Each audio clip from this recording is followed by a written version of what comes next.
One of the ways we make our work more inclusive is to consider the perspectives of all of the affected parties when we think about the impact of our work. In today's show, we're going to be learning about one strategy to do that. Nina Sabarre is the founder of Intention to Impact, a firm that works with foundations to understand their impact. And she's going to tell us about a strategy that she employs with clients to make sure they include all of the voices that they need to hear from. Hello, everybody, and welcome back to Coffee Time with Masterminds. My name is Peter Blakely, and I'm the founder and principal of Blakely Consulting. Welcome to Coffee Time with Masterminds. I am Cynthia Rojas, founder and principal of To Your Growth. Welcome to Coffee Time with Masterminds. I'm Rebecca Tuttle, founder and principal of Grant Right Now and Grant Writing for Good. Welcome to Coffee Time with Masterminds. This is a 30-minute show with and for leaders of mission-based organizations, where we talk about leading organizations through uncertain times. I'm Peter Blakely, and I'm the founder and principal of Blakely Consulting. And I want to welcome all of you who are joining us live and our listeners from around the globe. I'm joined today by my co-host, Cynthia Rojas. Good morning, Cynthia. Hi, Peter. How are you today? Good. How are you? I'm good. I'm really good. Excited to have Nina on. This is going to be a very interesting show. Yes. Today, we are going to be talking about how to include the perspectives of all of the affected parties in evaluating our work. Nina Sabarre is the founder and CEO of Intention to Impact, and she's going to join us to describe how she approaches that work. With over a decade of experience delivering innovative research and evaluation for clients in international development and philanthropy, Nina thrives at the intersection of evaluation and entrepreneurship. Nina is passionate about progressive causes, breaking glass ceilings for women, and using evalpreneurship to dismantle the status quo. She has consulted for a wide variety of cross-sector institutions, and her work focuses on developmental and utilization-focused evaluation for strategic grant-making and policy advocacy for systems change. Good morning, Nina.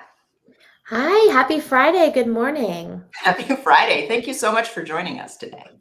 Thank you for having me. Yeah. Nina, we asked you on the show because you published a very interesting blog post recently on mapping the ecosystem for your work. But the first thing that I learned from that article was that we are not saying stakeholders anymore. Talk about that. Sure. Yes. This is something that our team at Intention to Impact, also known as I2I for short, this is something we recently learned in conversations with colleagues and in reading articles about the word stakeholder and its origins. And what we learned was that it originates from colonialism, where back in the day, when you think of stakes, it's quite literally the stakes in the ground to claim land.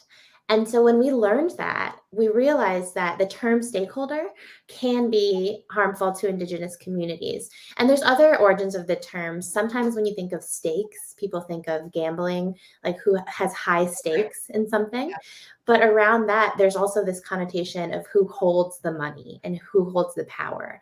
And so in many ways, when we talk about stakeholders in evaluation, we typically talk about including as many stakeholders as possible to kind of redistribute that power and make sure that voices are included. So the general intention is to be inclusive. But by using the term stakeholder, we recently learned that it doesn't come from inclusive origins. And something else we've talked about as a team is stakeholder is a very generic term.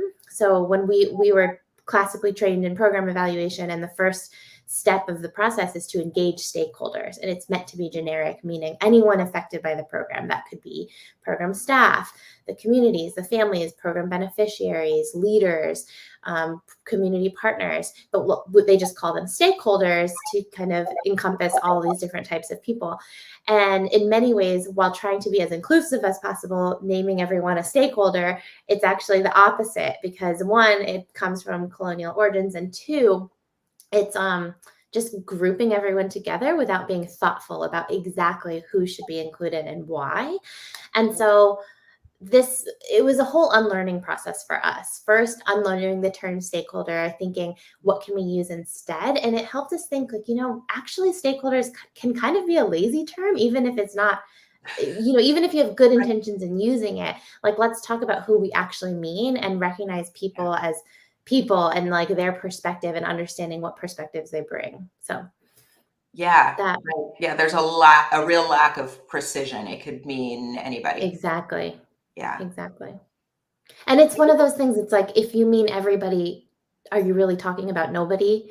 Like who, Yeah. so in so Yeah, many like ways when you're anybody could be a right, stakeholder, which lets me exactly. off the hook for precisely defining what what their role is, Ex- who they are. exactly. Yeah. Yeah. So I think this is really interesting and the first time I'm hearing about it. And wonder, as many of our viewers might be also hearing about it for the first time, wonder what's another term, or when you say it's too broad and that we should name individuals, how have you and your team gone about that shift in Mhm. language? It's been, it's pretty difficult, especially because many of our clients themselves use the term stakeholder widely. And Right. so it's not really a clear-cut issue where all of a sudden we're never using it again and banishing the term. We're having conversations with our clients and partners and understanding, when you say stakeholder, who do you really mean? And through that conversation, then we learned, oh, what we really mean is families, maybe even something like sometimes invested groups or invested parties or interested parties, or um, just there's children, there's like just being as specific as possible. And as they name who they're really talking about when they mean stakeholders, then we can say like, well, why don't we just use those words instead? Or are there other ways to describe people? I love that. Yeah. I love that. Yeah, yeah, Yeah. It, So, so in this particular article, you talked about your ecosystem actors, yes. right? Yes. And so it's Yeah. interesting. So we went from first the whole journey. First, we understood the origins of stakeholders, and that made us pause and rethink, like, why are we using this term in the first place? What can we use instead? And that got us to think one strategy is to be more specific. And then we zoomed out again and said, well, there's also some value sometimes in having a term that encompasses all people involved in whatever we're evaluating. So in our case, that's usually a portfolio strategy. Sometimes it's a program. And so we're like, okay, if there is a need for a generic term to describe all people that are involved, interested, impacted by a particular program, what can we call them instead of stakeholders? And we were brainstorming ideas, which led us to the term ecosystem actor. And that led us down a new path, which was really exciting because this all came from unlearning stakeholders, which then for our team just turned into generative brainstorming around what do we call them instead. And then when we landed on ecosystem actor, like, what does that unlock for us? And Mhm. so ecosystem actors to us describes anyone who is part of the system in which the ecosystem, the larger systems at play in which a program is trying to affect social change, recognizing that social change does not happen in a vacuum. It's not a linear initiative. It's not a one-time thing where, there's one initiative and it affects this group of people. There's a lot of different actors, communities, institutions involved. And so ecosystem actor allows us to name them all and to understand how they're all connected. And so the process of ecosystem actor mapping, which sometimes we call it internally like ECAM, just for is everything's got an acronym, right? And Yep. so this ECAM process allows us to visually map, conceptually map, talk about who are the people that are within the ecosystem, within the bounds. And it's also really important to draw that boundary to understand all the affected people. So then we can know who should be included in the research and evaluation process. And that helps us be actually as inclusive as possible. Whereas when we were just thinking about the word stakeholder, it gave us like a narrow realm, and ecosystem actor mapping, even just the language itself helped us open that up and think about the system as a whole. What I also really like about that term is the activity, the activeness implied by the word actor. Like they Yes. aren't just right passively engaged, but they are actually doing things in this ecosystem. And those things may, are only adjacent, right, Right. to your program or project. They have their own, right, their own agendas and their own actions and their own motivations. Yeah, and we also recognize that in part of the ecosystem, there are also, opposing actors that need Right. to, like, their views sometimes are important to at least understand, because in Right. social change, it's not always that, we are able to affect the change we want to see in the world. We're also competing against external forces, opposing forces, and by naming them, understanding their vantage points, then we can know where there is an opportunity to influence or to have an impact despite or with opposing forces. Yeah. So one of the things that I find challenging when we're changing language is how do you engage others to do the same? So you probably, Mhm. I am going to assume, spend a lot of time defining what ecosystem actors means and Yeah. going back to the origin of that term versus stakeholders. And I just wondered, how does that impact your work? Because it could be exhausting. It Yeah. could be Yeah. really exhausting. Yes, what we do is we help contextualize the process and be really intentional and explicit about why Mhm. we're taking different steps along the way. And so, for example, when we work with an organization, we typically start by engaging what we call the primary intended users, which is a core principle of utilization focused evaluation. So we first meet with the organization and say, ultimately, who are the decision makers? Who's most responsible for using the research and evaluation results? And Mhm. that's our first entry point. That's who we talk to first and foremost. And first, by getting to know the primary intended users, that's when we then understand, okay, with this small group of primary intended users, who should be part of our steering committee? And the steering committee is meant to be a more diverse set of different individuals with different perspectives and relationships to the program, to the work, so that we can make sure we're including different voices in part of the planning process. And with that steering committee, so we're really intentional about kind of building out more and more so we can get to a really diverse and inclusive point.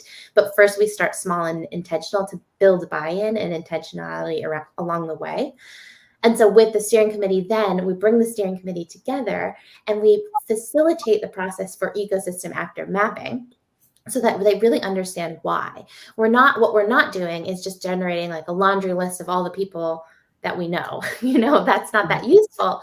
But what we are doing is we're making the case to the steering committee. We've brought you all together because you all have diverse and interesting perspectives related to this initiative or program.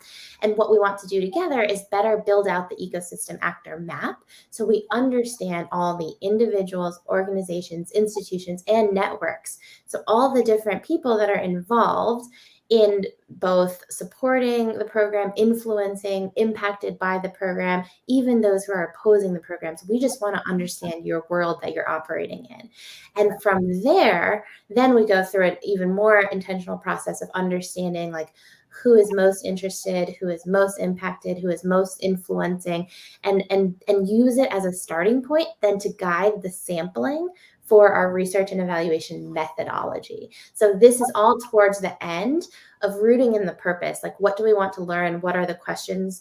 And how can we use that to then understand, based on this ecosystem of actors, who do we need to engage in the process? And so it's a very scaffolded journey. And by really explaining the process and the intentionality behind it, that's how we create buy-in. And the word stakeholder, like maybe they use it up front, but once we're really taking ownership and bringing them into the scaffolded process of ecosystem actor mapping, then like they kind of forget the word stakeholder. It's sort of easy. And sometimes it's still Right. thrown around. And every once in a while, we'll use it as an opportunity to say, we're trying to unlearn that term. We're not using it as much. We're using ecosystem actors in this context because of the colonial terms and just, recognizing that it can be harmful to certain communities. And that's usually enough for people to think like, oh, okay. Right. And they already see the bigger Mhm. picture because we've brought them along the way. You made a really interesting and important point in there about understanding the perspectives of parties that oppose this program. I Yes. think we tend to get really in love with our own ideas and therefore be dismissive of people that aren't in love with our idea, right? But those people often, usually, have a very valid and good reason, right, for challenging this program. And so there's absolutely something to be said to holding ourselves to that level of rigor to understand that perspective too. Exactly. Especially when it comes to social change initiatives, sometimes there are people who are directly opposed for their own reasons, and it could be like opposing values. Other times it's not quite that, and it's just, simply a matter of resource allocation. By allocating resources to this program, where is it taking from a budget from another program? And, so understanding all of those dynamics can be helpful in contextualizing evaluation findings. And even if it doesn't mean that you'll be able to talk to those people as part of the process, just even naming their perspective can help provide some Right. contextual lens to how you're viewing and collecting the data.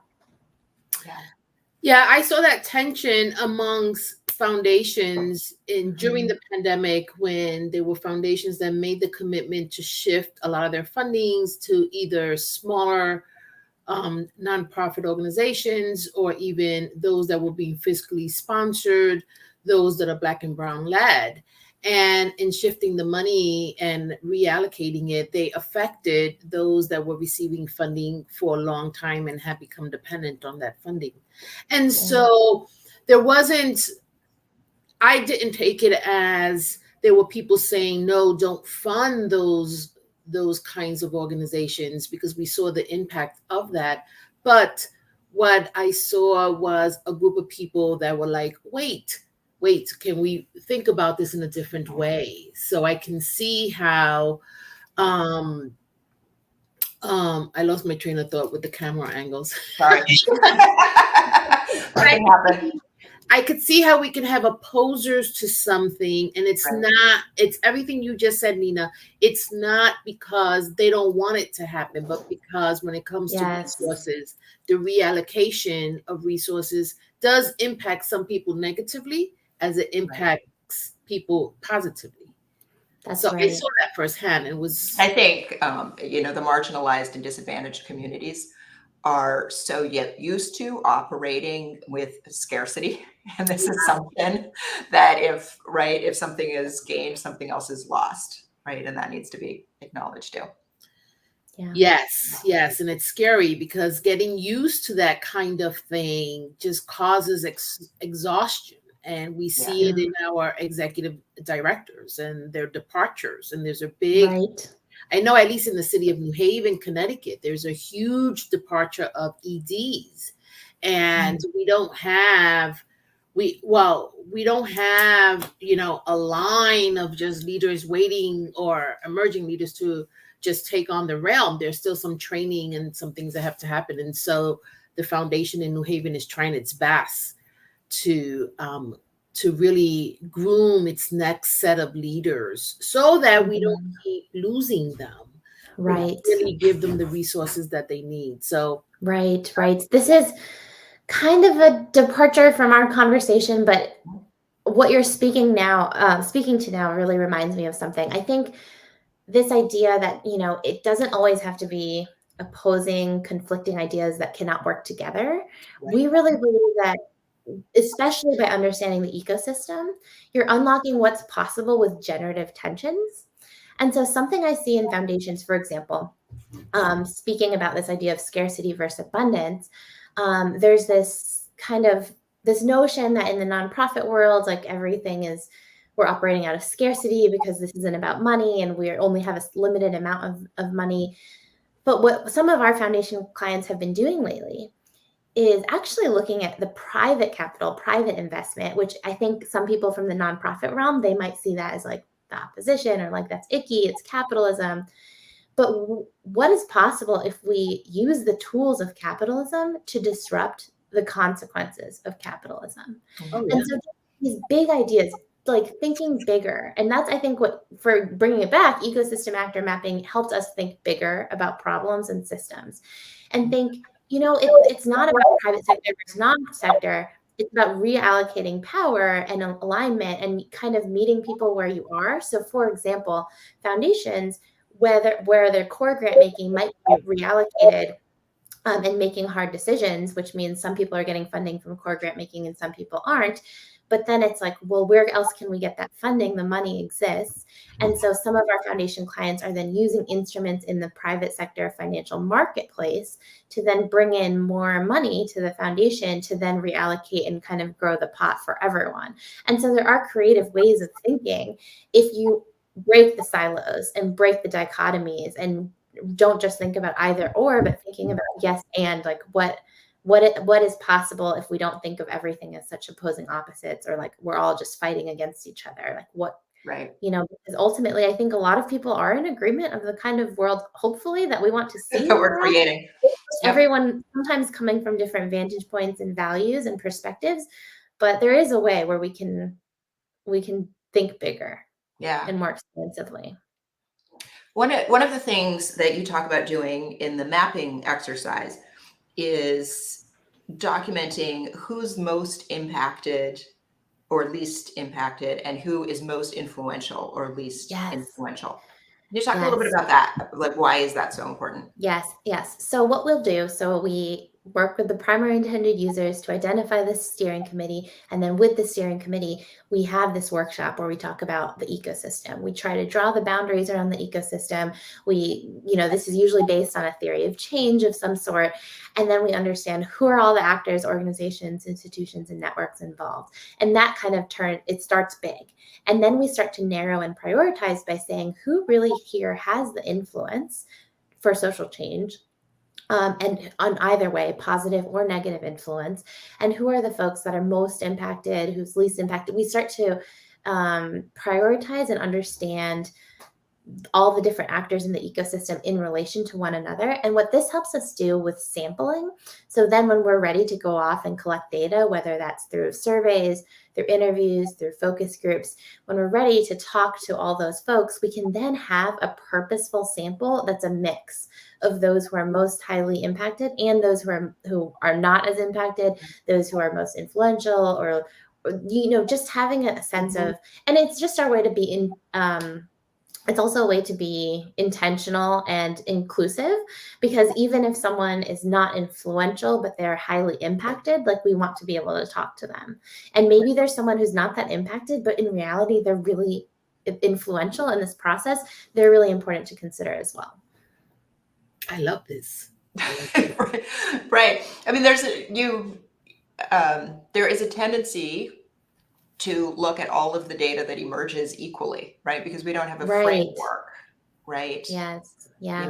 Right, to sort and prioritize. So looking at this evidence within those frames is really, really helpful. Yeah. Yeah. And so talk about how this, affects the final product. How's the evaluation different and better for going through this kind of process at the beginning? Yes. And so not every project lends itself well to this process. So with our clients, we tend to work with all different types of foundations, from early stage to place-based foundations to large-scale global foundations. And they all come with a different level of readiness or capacity or internal infrastructure for research and evaluation. And this process that we've started doing tends to be for those in the earlier stages. And what we'll do is we'll build what we call a MERL framework: monitoring, evaluation, research, and learning, as a framework to then drive the rest of their MERL activities over time. And so the ecosystem actor mapping process for us is an integral foundational part of the overarching framework. And it doesn't mean that this is going to be what we use for every single evaluation. Because from the framework comes priorities, comes questions, and that kind of guides the inquiry and the data collection from there. And so we like to do it sort of, and of course, the ecosystem actor map will evolve and can be revisited over time. But for us, it's kind of a beginning step, a foundational step from then, which we can talk about, okay, when it comes to process evaluation or outcome evaluation or a later, larger scale impact evaluation, who should be included, recognizing that different groups can be included at different stages. And part of this process too is to be really intentional about not overburdening ecosystem actors or individuals without reason. And so, a lot of times when we're thinking about equitable evaluation, there's this tension between wanting to include everyone for the purpose of equity and not wanting to be extractive to everyone for the purpose of inclusion. And so there's this kind of intentionality between who you're talking to and why, and the ecosystem active mapping happening up front can help with that prioritization. I hope that answers your question. Yeah. Oh, and you asked about, sorry, the end product. And so Yeah. I guess at the end of the day, that's also thinking about dissemination of the product. We can look back at the map and think who in this map is most interested in these findings and why, and who should we be sharing this information with. Mm-hmm. I'm working on a project now where I realize we're maybe doing that process backwards because we're doing the evaluation, right? And then we're going to have a conversation about who should we share this with, right?